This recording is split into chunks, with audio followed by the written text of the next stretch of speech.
पहले क्या हो रहा था कि सर्व हो रहा है और सब खा रहे हैं। अब लोगों को चॉइस आ गई, थोड़ा सा भी एप्रिसिएशन हो जाए ना, थोड़ा सा भी, तो आप ऐसे खुश हो जाते हो। यू कैन से कि हम तो बाहर से आए हुए लोग। ये प्रॉब्लम है थॉट्स की। कॉन्डम जब आप बोलने में प्रॉब्लम कर रहे हो तो खरीदोगे कैसे? अगर ये बात पहुंची लोगों तक तो डेफिनेटली बदलाव आएगा। तो फिल्म एक माध्यम है, एक राइट्स जगह है जहाँ पर आप सही बात सही तरीके से करेंगे तो लोग उसको कंसीडर करेंगे और उसको सुनेंगे। तो जब मैं किसी को बताती थी कि ये तो लोग शॉक हो जाते, कॉन्डम पे फिल्म को प्रमोट करने के क्या फंडे हैं इंडस्ट्री में सब जानते हैं। इसमें अपनी मेहनत डाली, आपने एक्ट किया, यू शुड सपोर्ट। ये किस है, ना स्मूच है, ना हगिंग है, ना ऐसी कोई गलत चीज़ है जो मैं मेरे बच्चों को ना दिखा पाऊँ। यू कैन से प्रतीक, अविका, मनीष, जो भी स्टार कास्ट है। सबसे पहले तो कॉन्ग्रेट्स बोलना चाहूँगी मैम। जिस तरीके से कहानी रबर बैंड की जो ट्रेलर है वो ऑडियंस को पसंद आ रही है और अलग-अलग तरीके से वो कॉम्प्लीमेंट्स दे रहे हैं ये जो फ़िल्म की कहानी है उसके लिए। जानना चाहूँगी किस तरीके से आप फ़ील करती हैं जब ये ट्रेलर को इतना प्यार मिल रहा है? बहुत अच्छा लग रहा है। जैसे अभी हम लोग बात कर रहे थे कि ड्यूरिंग दिस कोरोना काल जो था, उसकी वजह से ना लोगों को टाइम मिला कि वो इस बारे में सोच सकें, कंटेंट के बारे में सोच सकें, स्टोरीज़ के बारे में सोच सकें कि हमको किस टाइप की फ़िल्म देखना चाहिए, किस टाइम की।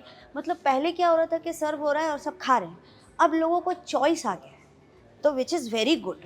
तो अब शायद है ना, डेफ़िनेटली बहुत अच्छा लग रहा है, लोग एप्रिशिएट कर रहे हैं, लोगों को पसंद आ रहा है, लोगों को दिखने में उनको ऐसा लग रहा है कि दिस इज़ समथिंग न्यू, तो वो अच्छा लग रहा है। डेफ़िनेटली जब आपको प्यार मिलता है, तो थोड़ा-सा भी एप्रिसिएशन हो जाए ना, थोड़ा-सा भी, तो आप ऐसे खुश हो जाते हो। तो जैसे कि मैं इंडस्ट्री से नहीं हूँ, मेरा बैकग्राउंड इंडस्ट्री से नहीं है, I am new to this industry. तो यू कैन से कि हम तो बाहर से आए हुए लोग हैं। तो उसके बाद भी अगर आपकी इतनी इतनी सब बड़ी समुद्र में आपको थोड़ा भी नोटिस कर लिया जाए और ऑडियंस आपको वो जनता ही जनार्दन है, वही डिसाइड करती है कि फ़िल्म कैसी है और कैसी नहीं, कंटेंट कैसा है और कैसा नहीं। तो उसी का ये छोटी सी झलक है जहाँ लोगों को इतने सारे व्यूज़ देखे उन्होंने और उन्होंने इतने सारे व्यूज़ दिए, अच्छा लगा और शेयर किया लोगों के साथ में, तो अच्छा है। ओके। जानना चाहूँगी कहानी रबर बैंड की कहानी कहाँ से स्टार्ट हुई है? किस कहानी तरीके से रबर आप बैंड बताना चाहें? की बहुत बहुत पहले से स्टार्ट है। सराउंडिंग, बस आप कुछ लोग क्रिएटिव होते हैं, सोच लेते हैं चीज़ों को, समझ लेते हैं, नोट कर लेते हैं। हमारे इर्द-गिर्द हमेशा बहुत कुछ होता रहता है, लेकिन हम उन चीज़ों को नोट नहीं कर पाते हैं। हम उस चीज़ों को नोटिस नहीं करते हैं। हो गया, ठीक है। लेकिन हमने हमारे इर्द-गिर्द हुए हुए कुछ चीज़ों को नोटिस किया। है हमारे फैमिली में एक फ्रेंड ही हैं हमारे, उनकी लाइफ में कुछ ऐसा हुआ था बहुत टाइम पहले। और वो जब मैंने सुना तो मुझे ऐसा लगा कि यार इसके ऊपर ये this is a very big problem. ये प्रॉब्लम है इमोशंस की, ये प्रॉब्लम है थॉट्स की। आप अपने इमोशंस नहीं बता सकते हो सबको, वो थॉट्स नहीं खोल के बता सकते हो। तो ये प्रॉब्लम मुझे बहुत बड़ी लगी अपने आप में कि नहीं यार, इस पे कुछ होना चाहिए। फिर जब और वर्कआउट किया तो पता चला कि हमको कॉन्डम बोलने में ही प्रॉब्लम है यार। देखो, कॉन्डम जब आप बोलने में प्रॉब्लम कर रहे हो तो खरीदोगे कैसे? तो प्रॉब्लम वो भी है। फिर उसने जो लपेट के दे दिया, सही या गलत, आप घर ले गए, आपने उसे यूज़ कर लिया। फिर वो सही था, गलत था, एक्सपायरी था, लो क्वालिटी था, कैसा था आपने तो देखा ही नहीं, क्योंकि वो छुपा के दिया गया। छुपा के दिया गया, आप छुपा के ही लेके आए, घर में लाके भी छुपा दिया ताकि वो किसी की नज़र में ना आए। तो जब वो एक मेडिसिन है, तो उसके साथ इतना भेदभाव क्यों? तो इट्स अबाउट दैट। इस सब्जेक्ट को लेकर किस तरीके से आप बताना चाहेंगी? कितना खुद मतलब आप इन्वॉल्वमेंट दिखाई हैं इस सब्जेक्ट को लेकर और जिस तरीके से स्टार कास्ट है, उनको ये सब्जेक्ट आपको बताने में कितना डिफ़िकल्टी फ़ेस करना पड़ा या फिर वो ये ईज़िली मान गए? ये जब हम लिख रहे थे कहानी, तो सब सब जगह पे काम हो रहे थे, घर में कॉन्डम पैकेट्स आ रहे थे, उसके ऊपर से रिसर्च हो रहे थे, इधर से कॉन्डम लेके आए। हम कितनी दुकानों पे खुद जाके माँगा कॉन्डम देना, और जब माँगा तो लोगों के रिएक्शन नोट किए, वहीं से ये सारी चीज़ें आती हैं। तो डेफ़िनेटली वैसा हुआ हमारे साथ में। और हमने उसको नोट डाउन किया और वही हमने पिक्चर्स में भी डाला है अपने, वैसे ही पिक्चराइज़ेशन किया है कि लोगों को हेजिटेशंस होते हैं, लोगों को शर्म आती है, लोगों को ये बात करने में शर्म आती है, क्योंकि इट्स रिलेटेड टू सेक्स, लेकिन it's not related to sex, it's related to care. It's related to how much you think about your partner, how much you care about yourself. समझ रहे? तो इट्स रिलेटेड टू दैट। जैसे कि कोई medicine है, ये मेरे लोगों को समझना ज़रूरी है कि मेडिसिन है, उसको आप अलग ही लेवल पर सोचें। तो कोशिश एक छोटी सी। ओके, जैसा कि आपने बताया कि ये रियल इंसिडेंट भी हुआ है और जिस तरीके से आपने ये रिसर्च किया तो लोगों की अलग अलग ओपिनियन भी आपको देखने को मिली। क्या कुछ आप बोलना चाहेंगे, ये जो सोसाइटी में लोग हैं कब तक ये सब चेंज हो पाएगा या फिर किस तरीके से उनके मन में ये बदलाव ला पाएंगे? देखिए, अगर ये बात पहुंची लोगों तक तो डेफिनेटली बदलाव आएगा। देखिए, मैं बड़ा एग्जाम्पल दूंगी, फिल्म से यहीं की बात करूंगी क्योंकि हम फिल्म ही कर रहे हैं। फिल्म थी पैडमैन। या तो जब पैडमैन बनी तो हम आज ओपनली दुकान पर जाके बोल पाए कि पैड देना। आज हमें उसे मांगने में शर्म नहीं आती। तो फिल्म एक माध्यम है, एक राइट्स जगह है जहाँ पर आप सही बात सही तरीके से करेंगे तो लोग उसको कंसीडर करेंगे और उसको सुनेंगे। तो इट्स रिगार्ड्स टू दैट। फिर अगर इसका दूसरा पॉइंट ऑफ कहा जाए कि बहुत सारे लोगों को समझ में नहीं आता है चीज़ें, तो वो उसे कॉमेडी में भी देखते हैं कि कॉमेडी। तो मुझे लगा एक सेंसिटिव बात और कॉमेडी अगर दोनों को कॉम्बो कर दिया जाए तभी ये कड़वी बात लोगों को समझ में आएगी। तो उसको मिक्स करके एक फिल्म बनी और कोशिश है कि लोगों को समझ में आए। पेरेंट्स अपने बच्चों को बताएं, स्पेशली बॉयज़ को, कि भाई जैसे आप बॉयज़ को सिखाते हैं कि फीमेल को मारना नहीं है, दिस इज़ ऑफेंस, आप नहीं कर सकते हो, आप अपनी गर्लफ्रेंड को, अपनी वाइफ को आपको नहीं मारना चाहिए, अपने बच्चों को सिखाना चाहिए। वैसे ही आप अपने यंगस्टर बच्चों को भी सिखाना चाहिए कि भाई मांगने में शर्म मत करो, क्योंकि तुम्हारी एक बार की शर्म की हुई पता नहीं किसकी लाइफ ख़राब करे। यू नेवर नो, आपकी खुद की भी लाइफ ख़राब करे। तो वो शर्म को तोड़ना है। मेरा कहने का मतलब ये नहीं है कि भाई आप अपने बच्चों को बैठ के कॉन्डम पे थीसिस लिखो, लेकिन उसके बारे में बात करो। अपने बच्चों को, जो यंग हो रहे हैं, जो बड़े हो रहे हैं, उनके बारे में उनसे बात करो, ठीक है? ताकि और जो यंगस्टर हैं छोटे, फिर आप बोलेंगे कि छोटे बच्चों को क्यों? वो छोटे बच्चों को आज जब छोटा बच्चा देख रहा है कि पैड पैड पैड, तो कल वो किसी लड़की के हाथ में पैड देखेगा तो उसके लिए वो यूनिक नहीं है, उसके लिए वो टैबू नहीं है वो पैड। वैसे ही ये है, जो यंगस्टर्स हैं, जो छोटे बच्चे हैं, जब वो देखेंगे कि हमारे घर में इस चीज़ के ऊपर बात हो रही है तो वो नॉर्मल हो जाएगा। आज ऐड भी आती है ना टीवी पे कॉन्डम की, तो लोग है ना उसको पॉर्न मूवीज़ की तरह देखते हैं। That is a message, that is medicine. मुझे कोई कॉन्डम कंपनी स्पॉन्सर नहीं कर रही है, तो ऐसा नहीं है कि मुझे किसी कंपनी ने इधर स्पॉन्सर किया और फिल्म स्पॉन्सर की है, ऐसा नहीं है। ये सोच है कि हमारे बच्चों को भी जब वो बड़े होंगे, क्योंकि बच्चे ही बड़े होते हैं, वो आने वाले समाज का आने वाला कल है, हमारे आने वाले समाज का आने वाला कल है, तो उसका ये जानना ज़रूरी। वो इस वर्ड से कंफर्ट हो जाएंगे ना, वो इस चीज़ को लेकर कंफर्ट हो, तो जब बड़े होंगे ना 13, 14, 15 की एज में, 16 की एज में, तो वो मांगने के लिए शर्माएंगे नहीं, वो चॉकलेट और पैड की तरह ही उसको मांगेंगे। दैट द ओनली मोटो। इस सब्जेक्ट पे फिल्म बनाना तो बहुत बड़ी बात है ही। जानना चाहूँगी क्या कुछ आप डिफ़िकल्टी फेस की या फिर किस तरीके से चैलेंजेस आपके पास आए हैं इस सब्जेक्ट को चुनकर मूवी बनाने में? बहुत सारे, मतलब अब क्या ही कहें, इतनी ज़्यादा स्ट्रगल था। ड्यूरिंग द जब लिख रहे थे, शूट करके आए, बैठे, सब चीज़ों को लोगों को नरेट किया, लोगों को समझाया, तो बहुत डिफ़िकल्टीज़ थी। लिखने में भी डिफ़िकल्टीज़ थी। जैसे लोग बोलते थे, अरे क्या है, अपनी स्टोरी तो बताओ। जब मैं बोलती थी तब उससे पहले कोई कॉन्डम बेस्ड मूवी आई नहीं थी, मैं तब की बात कर रही हूँ। तो जब मैं किसी को बताती थी कि ये, तो लोग शॉक हो जाते, कॉन्डम पे फिल्म। तो मैं थैंक्स बोलूँगी जो दो अभी फिल्में रिसेंटली ये नुसरत भरूचा का भी मैं movie वही बोल आया। रही हूँ कि उन्होंने मेरे लिए ऑडियंस को थोड़ा कंफर्ट कर दिया, नहीं तो शायद और बड़ा चैलेंजेस होता मेरे लिए। तो थैंक्स टू देम कि मेरे लिए, मेरी स्टोरी को समझने के लिए उन्होंने ऑडियंस को एटलीस्ट थोड़ा तैयार कर दिया। क्या आपने वो मूवी देखी? हाँ, देखिए। आप किस तरीके से उस मूवी में क्या कुछ मतलब आपको खास लगा या फिर किस तरीके से आप बताना चाहेंगे? देखिए, उनका नैरेटिव अलग था, वो स्टोरी बताने का तरीका अलग था, स्टोरी अलग थी, ठीक है? तो उन्होंने जिस तरीके से स्टोरी को बताया, जैसे कि एक फिल्म में है कि लड़कियों को, जो मुझे समझ में आया कि एक लड़की भी कॉन्डम बेच सकती है, तो वो एक फिल्म में था। एक फिल्म में था, if I am talking about the helmet, कि एक ट्रक मिल गया है कॉन्डम भर के, अब वो कॉन्डम को सेल कैसे करना है। सो दिस, ये एक स्टोरी उनका था। ये दो अलग अलग स्टोरी जो मुझे फिल्म देख के समझ में आई। कहानी में डिफरेंस ये है कि यहाँ पर ये दोनों फंडे नहीं है। फंडा है दैट नॉर्मल प्रॉब्लम कि कॉन्डम मांगने में शर्म नहीं होनी चाहिए। देखिए, आप मेट्रो सिटी से हैं, मैं मेट्रो सिटी से हूँ, आउट ऑफ इंडिया के लोग हैं, they don't feel shy for this. लेकिन ये स्टोरी है बनारस की, ये स्टोरी है उस छोटे टाउन की, ये छोटी जगह की स्टोरी, और बहुत सिंपल और बहुत ऑर्गेनिक रखी गई है। बहुत बड़े बड़े बड़े कैमरा ट्रिक्स, बहुत बड़ा बड़ा वीएफएक्स, बहुत बड़ा बड़ा, ना मेरे पास इतने पैसे थे और ना ही मुझे डालना था इसके अंदर। डेफिनेटली एक सिंपल स्टोरी है फॉर नॉर्मल पीपल, उनकी स्टोरी है यार, उनके बारे में है, उन बच्चों के लिए जो आज भी कॉन्डम मांगने जाते हैं, हिम्मत है मांगने की, चलो मांग लेते हैं, लेकिन बाजू में खड़े होकर लोग ऐसे देखते हैं, कॉन्डम मांगने अब क्या करेगा? वही करेगा जो आधी दुनिया के साथ करती है, वो वही करेगा। देखो, मैं बड़ा एक वर्ड बोल रही हूँ, रेप करने से पहले ना कॉन्डम खरीदने नहीं जाता। राइट। कि मैं रेप करने जा रहा हूँ, आओ मैं कॉन्डम खरीदता हूँ, नहीं। लेकिन उसको वहाँ एक रेपिस्ट की तरह ही देखा जाता है, एक मॉलेस्टर की तरह ही देखा जाता है। मेरा कहने का सिर्फ एक छोटा सा ये रीज़न है, मैंने ये बहुत स्ट्रॉन्ग वर्ड इसलिए बोले क्योंकि शायद स्ट्रॉन्ग वर्ड से वो छोटी बात समझ में आएगी कि जो कॉन्डम मांगने जा रहा है या वो जो कॉन्डम खरीदने वाला है, वो लिच्छड़ नहीं, वो एक जेंटलमैन होता है जो अपने पार्टनर के बारे में सोच रहा है, उसकी हेल्थ के बारे में सोच रहा है और कंसर्न कर रहा है।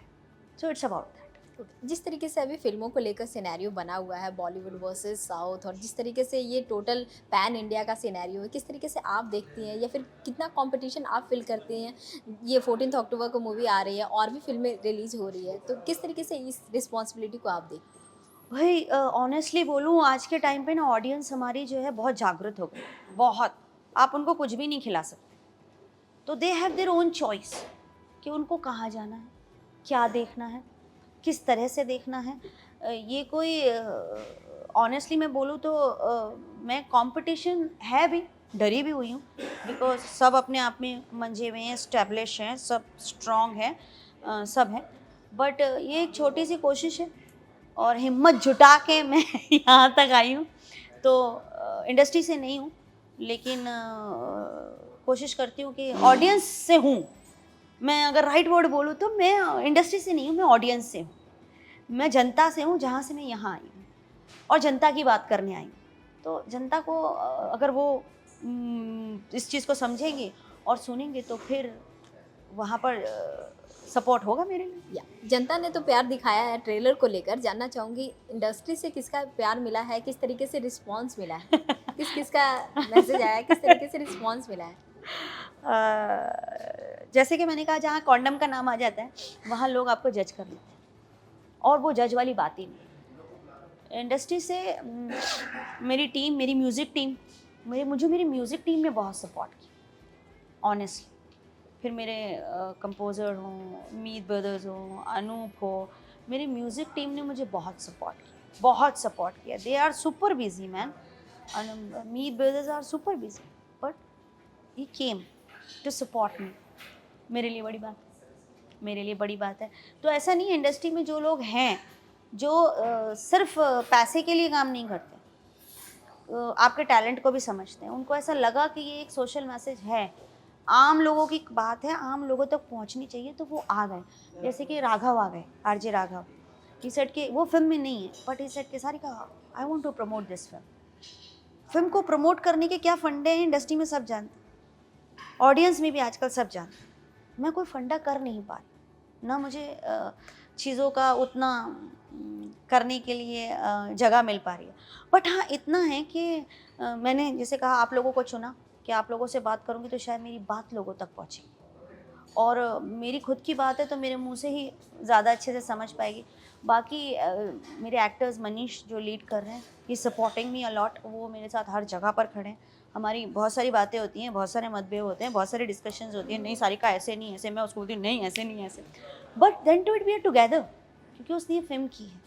आपने इसमें अपना पैसा छोड़ दो, आपने इसमें अपनी मेहनत डाली, आपने एक्ट किया, तो you should support.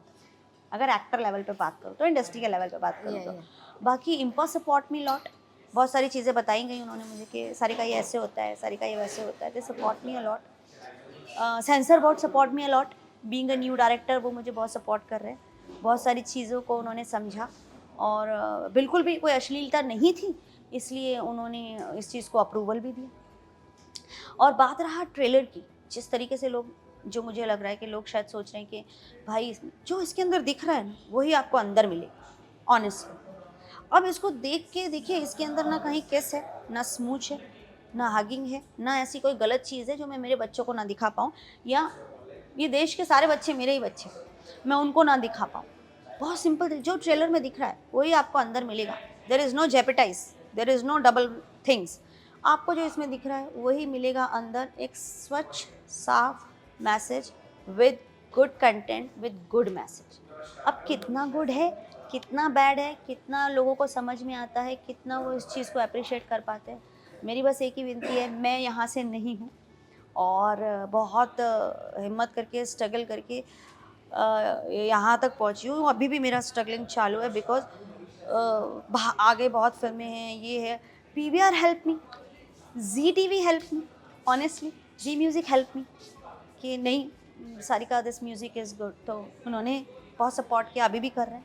PVR support में अभी भी कर रहे हैं। तो मैं उन सब का, इंडस्ट्री के ये जो पार्ट है, मैं उन सब का, हाँ कुछ जगह से दिल थोड़ा सा दुखा है, थोड़ा सा लग रहा है कि नहीं यार, अगर ये भी अपनी थोड़ा कंट्रीब्यूशन डाल देते towards to my other teams, तो मैं नाम नहीं ले रही हूँ किसी का, लेकिन जो मेरे स्टार कास्ट में कुछ हैं चीज़ें, तो अगर वो भी अपना थोड़ा कंट्रीब्यूट कर देते तो ये मैसेज और स्पीड से फैलता। बट हाँ कोई बात, ये भी ठीक है और वो भी ठीक था। बात है कि लोगों तक बात पहुँचे, तो उसके लिए मीडिया इज़ राइट माध्यम, और मैं उसी को फॉलो कर रही हूँ। यहाँ मेरी जगह पर कुछ और लोगों को होना चाहिए था, तो मुझे शायद इतना बात करने की ज़रूरत नहीं पड़ती। But right now I am holding my baby with my hand, that's my movie, और साथ में खड़े हैं। कहानी रबर बैंड की टीम को लीड करके कैसा रहा एक्सपीरियंस, ये जानना चाहूँगी। They are very experienced people, वो आपके इंटेंशन को समझ जाते हैं। When you working with, you can say Prateek, या अविका, मनीष, जो भी स्टार कास्ट है इसमें, Aruna ji, Kanwarjeet Pental sir, they all are experienced.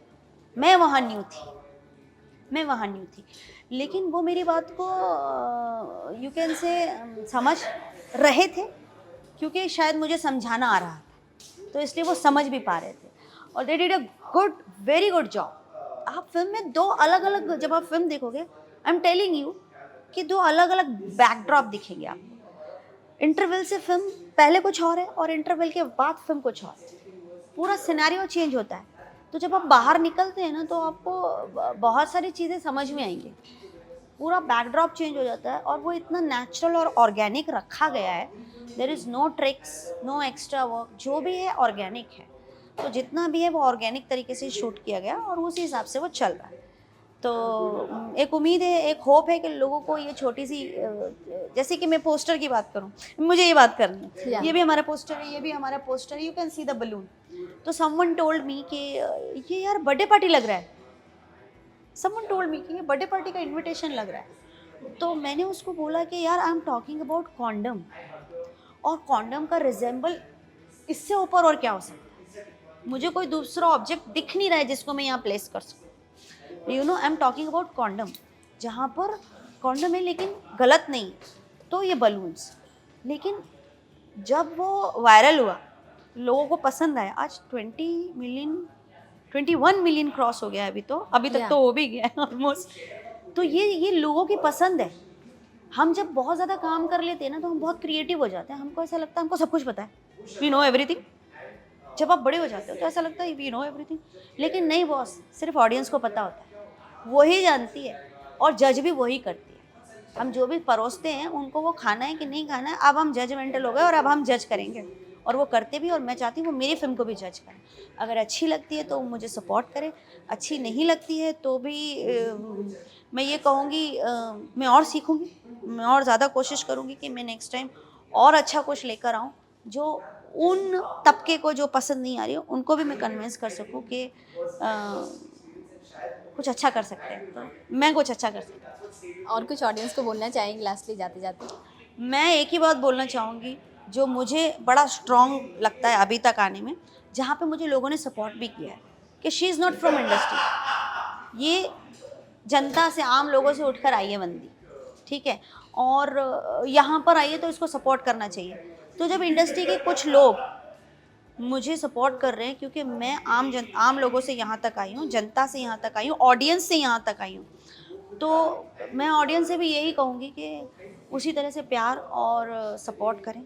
और अगर फ़िल्म अच्छी लगती है तो डेफ़िनेटली और लोगों को भी बताएं कि फ़िल्म देखनी चाहिए या ये फ़िल्म देखना अच्छा है। तो वैसा है, बस एक उम्मीद है, एक विनती है, मैंने बहुत मतलब बोलते हैं ना, बहुत मेहनत की है, हर कोई करता है, लेकिन व्हेन यू बॉर्न हियर और आप वो मेहनत कर रहे हो क्योंकि आप उसके लिए बने हो। आई केम फ्रॉम आउटसाइड, मुझे ऐसा लगा कि इंडस्ट्री में सिर्फ वही हो रहा है जो दिखा रहे हैं, हमारी बात तो कोई कर ही नहीं रहा। तो मैं हमारी बात करने आई हूँ, हम ऑडियंस की बात करने आए हैं। तो मैं इतना ही बोलूँगी कि प्लीज़ अपनी कीमती समय में से थोड़ा सा समय निकालिए और वो फिल्म ज़रूर जाके देखिए, कहानी रबर बैंड की। और बहुत कीमती समय है आपका, मैं उसको बहुत आदर करती हूँ। मैं इतना ज़रूर प्रॉमिस करूँगी कि जब आप अपना वो कीमती समय निकाल के वो फ़िल्म देखने जाएँगे, जब वो बाहर निकलेंगे तो आपको निराशा नहीं मिलेगी, आपको डिसअपॉइंटेड नहीं होगी, यार क्या देखा हमने। इतना इतना मैं प्रॉमिस कर सकती थैंक यू मैम, हूँ। Thank you so much, thank you. Thank you.